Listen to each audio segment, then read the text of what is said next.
I started making music, I was like 5 or 6 years old, and we had just gotten this Gateway 97 computer, right? And it came with this like really skinny microphone, like a computer microphone. And I remember I used to take like pencils and stuff and just like hit the keyboards and make like really cool drum patterns. And then within like the Gateway or the Windows program, I would like reverse the sounds and add like reverb and basically just do like crazy, well for that time, crazy like producing. And I made these like soundscapes. And then I remember my brother had borrowed this guitar from one of his friends.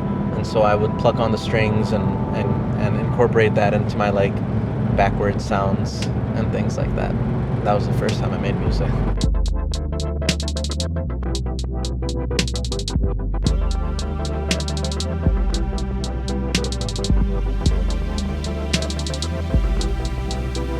I can't wait to go to Nashville. I've never really been there before, but I love the culture and just what Nashville represents. And originally I was going to go to New York to get it mastered, but it worked out that Sterling had a new studio space that they opened up in Nashville. So I'm going there, working with this mastering engineer. He's worked with Dalip Kweli, Mos Def, Black Star, Pharrell, tons of people. So I'm really excited to see how that turns out.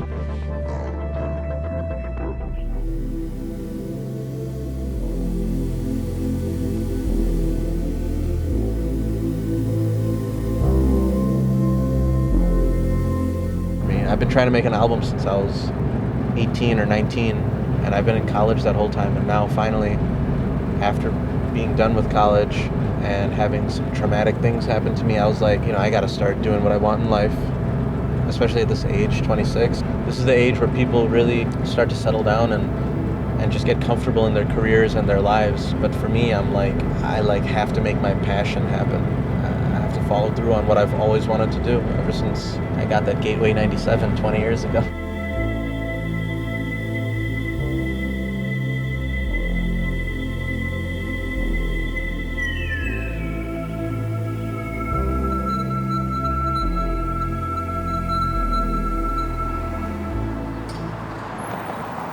Sometimes they have things like adult store, right? It's so generic. The name.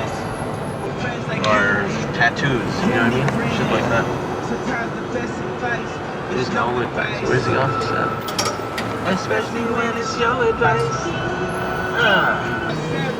Maybe that might be a kind of lodge. I don't know. Guess we'll find out. Well, at least we got a good spin of the place, you know what I mean? Yep, we're at the Lotus. No way, for real? Come on, dude, why would I go with Econo Lodge? I don't know. Must be out of your mind. We're out here in Nashville, Tennessee.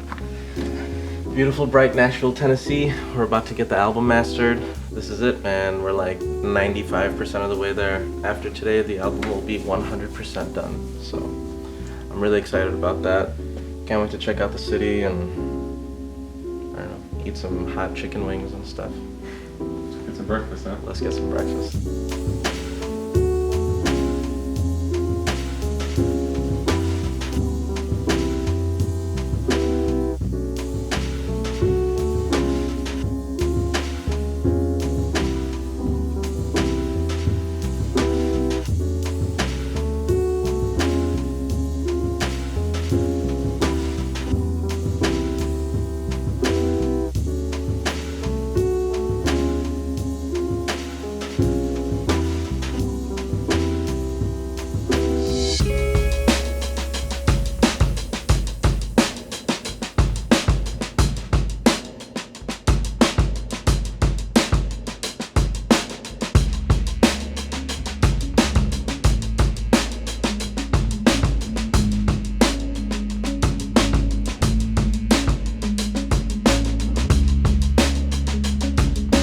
We're here, man. We're about a quarter of the way through mastering the album. Just taking a little break, writing down some notes and stuff. It's going really well, though, man. I love the experience. This is super professional. It's definitely exceeding my expectations, but I'm just honored to be able to have my work as part of this studio, Sterling Sound. They've been around for so many decades, worked on so many amazing projects and stuff. It's an honor for sure, and I'm really excited. I can't wait to finish it.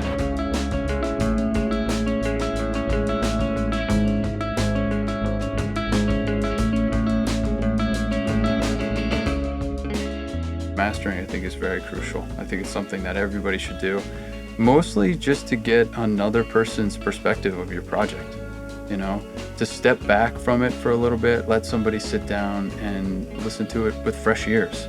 You know, sometimes you get so focused on one element of a project when you're immersed in it that it's really healthy to have somebody else come in, check it out, listen to it, and give their opinion. And I think mastering is more about, you know, trying to make a project sit on any system, whether you're in your car, whether you're on your headphones, iPad, doesn't matter.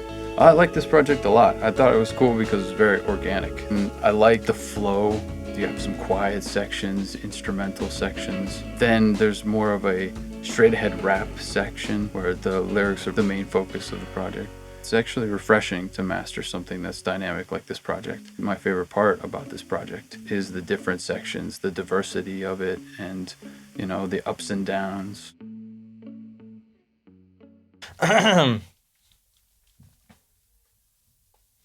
Shooked on my pocket for codeine, had only no pain, cough on my sleeve, blood stain. Just another man with no name, taking a gold chain and rigging it straight to the vein. I break evil, look inside of me, nothing but plain evil. Getting lost on the track until you see evil, damn. All right, again. Umraan came to a No Cloud session, and we were just chopping it up, smoking a square outside, and, you know, started talking about his album. And then he invited me over to his house, and, you know, I got to listen to some of the production and get some of the ideas going forward. And, you know, it was kind of smooth sailing from there. Then we started booking sessions, and we were cutting vocals first. And basically we tried to get the direction going mix-wise, like as we were recording. I really like when artists get to hear themselves kind of like how they want the mix to end up sounding, because that kind of creates the overall vibe for them, and obviously affects their performance. And if their performance ends up going according to that, then we're obviously gonna get the best takes, because it gets them in that feel before they even cut the vocals down. He had the idea of exactly like what he wanted going into it and how he wanted things to go, and a plan for each song. I want this harmony here, I want that harmony there. So it was a very, very calculated process that made things, you know, as far as recording and tracking, and then mix ideas. He already had like an idea like what he wanted before the songs were even there. So it was a little bit different process than I'm used to, but, you know, it ended up being laid out fine for us to like hit the ground running.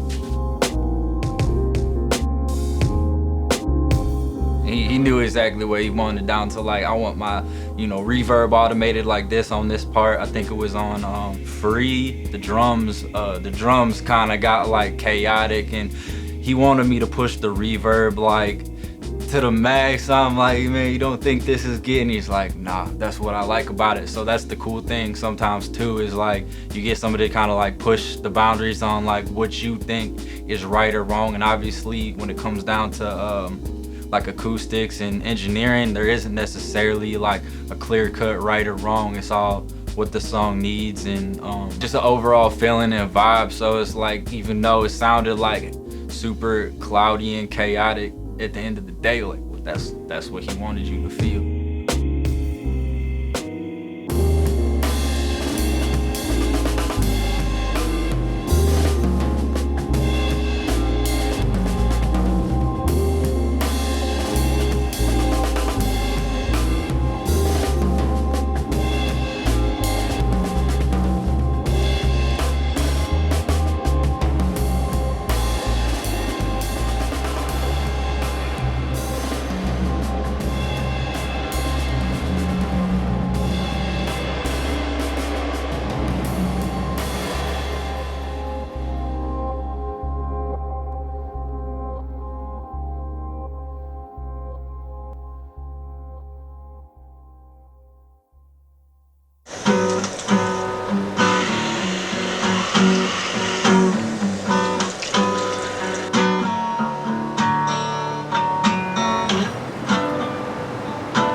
The streets of Nashville are flooded. It's crazy. I don't think my baby can handle any more of a pounding. But hopefully we'll get home safe. But at least the album's finished. 100% done. How do you feel? It feels surreal, man. For some reason I thought I had this feeling inside that it was never gonna get done.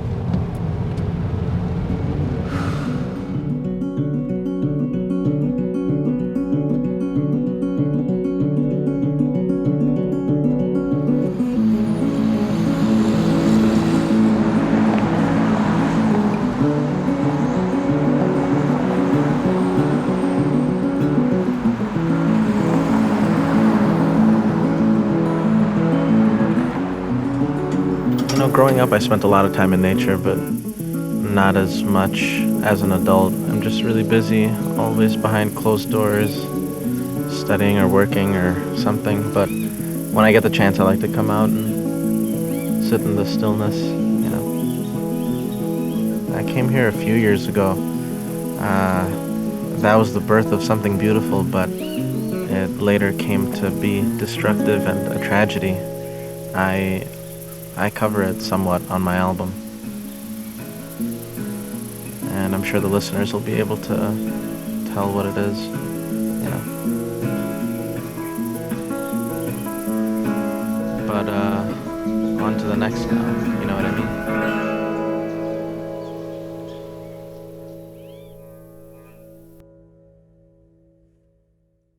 Not part of the rules, bro. Yeah.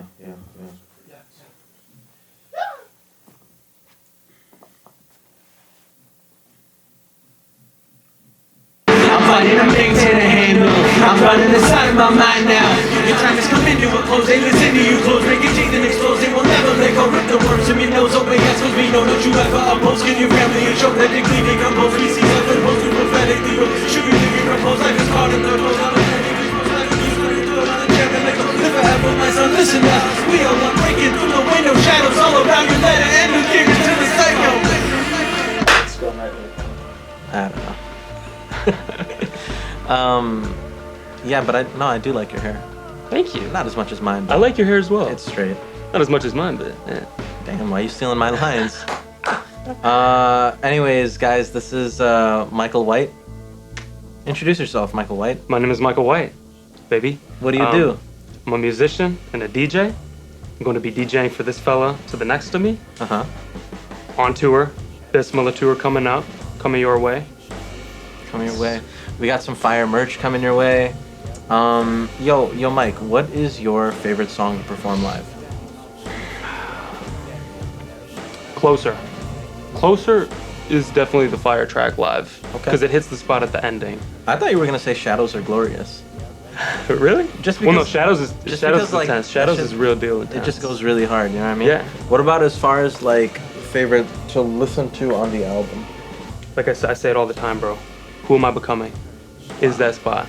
Yeah. Is it more the lyrical content or is it the It's aesthetic? the lyrics, but also the vibe, bro. Like you hit that like darker kind of like R&B like trap soul type shit. Trap soul type shit. Yeah, you hit that on that for sure. I feel that. That was actually, that album was a pretty big inspiration on that song. Trap soul? Yeah. Ooh. Yeah. I was listening to that album a lot at that time. But no, dude, I'm so excited to play these shows, just for us and for, you know, the fans, if there are any.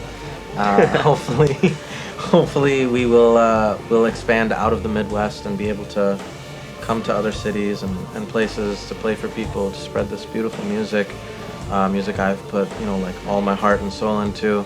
And you know, same with my Symphonic Minds team. We're doing it, baby. We're doing it. Doing it. Either way, come see us live so you can see Mike throw down on his favorite track. Ooh-wee. All right? Yeah. Shadows unknown.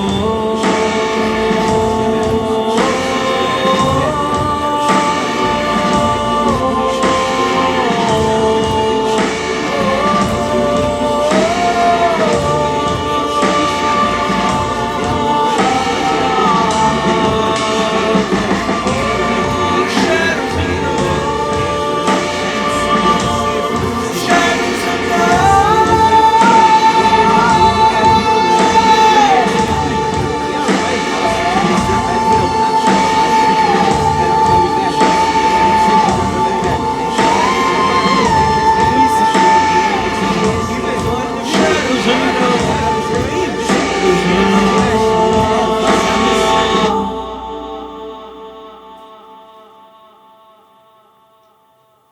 Fucking fire, bro. That was fire, dude. That was sick.